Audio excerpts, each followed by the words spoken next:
जे आले होते आपल्या याच्यामध्ये, तर विजयाच्या मिरवणुकीला सुद्धा आम्ही येणार असं ते म्हणले होते. आज काय त्यांच्याशी संपर्क वगैरे झाला नाही? ते तुम्हाला अभिनंदनासाठी फोन केला का? नाही, काही अजून काही कॉन्टॅक्ट झालेला नाही आहे आणि आज काही मिरवणूक वगैरे करायचा प्रयत्न नव्हता. साधारण 1998-99च्या दरम्यानची आपली इच्छा होती की लोकसभेत जायची, साधारण 25 वर्षानंतर आज घेऊन होताना पाहायला मिळते. काय भावना आहेत आपल्या? त्यावेळेस निश्चित थोडे होते, पण नंतर मध्यंतरी नव्हती आणि पुन्हा आपोआप झाली. आणि आपल्या या विजयामध्ये यश पाटलांचा एक मोठा वाटा आहे आणि म्हणूनच आपण एक असं म्हटलं तर चुकीचं होणार नाही. गड आला पण सिंह गेला.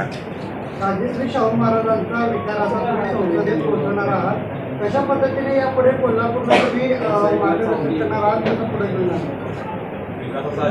विकासाच्या दृष्टिकोनातून सगळ्यांबरोबर आपलं बोलणं होईल, त्याच्यात प्रायोरिटीज ठरतील आणि जे लोकसभेच्या पातळीवर कामं करायचे असेल ते केलं जातील आणि जे स्टेट लेवलला जे करायचं असेल ते सुद्धा होईल आणि स्थानिक पातळीवर सुद्धा होतील. ते प्रायोरिटीज आपल्याला ठरवावं लागतील आणि जनतेच्या हिताच्या जे कामं आहेत ते त्यालाच प्रायोरिटीज अर्थात मिळतील. महाराज वारसाचा मुद्दा काढला तो तुमच्या किती जिवारी तुमच्यावर टीका करण्याचा प्रयत्न केलेला होता, त्यांना सडेतोड उत्तर मिळाले. टीका केली तर मला खरं काय आहे ते माहीतच होतं आणि खरं सगळ्यांना जरी माहीत नसलं तर आता सगळ्यांना जी खरी परिस्थिती माहीत आहे.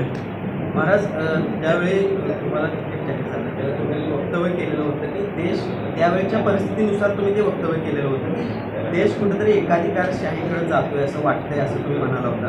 आत्ताचा जो निकालाचे कल येत आहेत देशभरातले, काय तुम्हाला वाटतं? 19 सगळे एकाधिकारशाहीला जुगारले का लोकांनी? जुगारले म्हणायचे. एकाधिकारशाहीला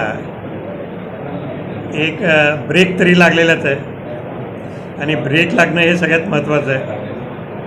आणि म्हणजे त्यांनाही कोणी जरी आता सत्तेत आलं तरी त्यांनी विचार करावाच लागेल की आपण सगळ्यांनी मिळून काम केलं पाहिजे, असा विचार करावा लागेल त्यांना.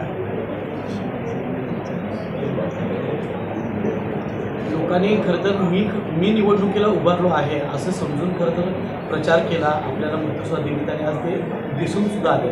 तर त्या कोल्हापूर जिल्ह्यातल्या नागरिकांसाठी काय सांगू? काय म्हटलं? लोकांनी मी स्वतः खासदार किंवा मी निवडणुकीला उभारलो आहे अशा पद्धतीनं प्रचार केला, होय, आपल्याला मतदान केलं, आज त्याचा निकाल समोर आला. जनतेने तर केलाच केला, पण आपल्या इंडिया आघाडीच्या सगळ्या लोकांनी आणि महाविकास आघाडीच्या सगळ्यांनी आपल्या उद्धव ठाकरे सेना गट, पवारसाहेबांचा राष्ट्रवादी गट, वंचित बहुजन आघाडी, जरी त्यांना आज पुढं काही मिळालं नसलं तरी अशा सगळ्यांनी मिळून आणि समाजातले सर्व घटक हे आपल्या सर्वांच्या बरोबर होते आणि अनेक संस्थासुद्धा बरोबर होते असं म्हटलं तरी चुकीचं होणार नाही. आणि शाहू महाराजांचा जो विचार आहे सगळ्यांना घेऊन बरोबर जायचा तोच इथं आपल्याला दिसून आला. आणि शिवाजी महाराजांचं, छत्रपती शिवाजी महाराजांचं मार्गदर्शन तर आपल्याला कायमच आहे आणि त्यांच्याकडून सुद्धा आपण कायम स्फूर्ती घेतच राहतो.